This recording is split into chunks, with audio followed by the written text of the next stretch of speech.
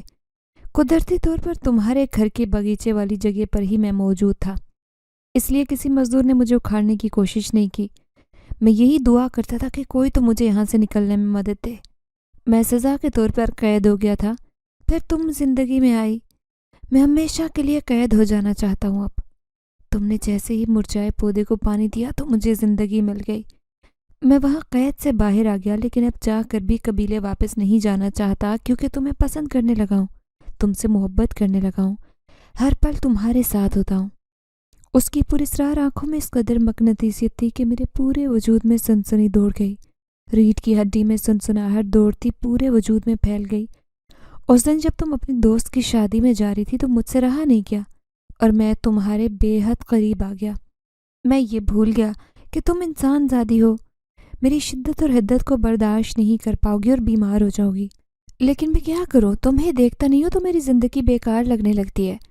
میں تمہارے سامنے اسی لیے ظاہر ہوا ہوں کہ تم مجھے اپنی زندگی سے نکالنے کی کوشش کر رہی ہو، لیکن یہ جان لو کہ چاہ کر بھی اپنی زندگی سے نہیں نکال سکتی۔ تم میرے حصار میں ہو، جب تک میں نہ چاہوں تمہیں نہیں چھوڑ سکتا۔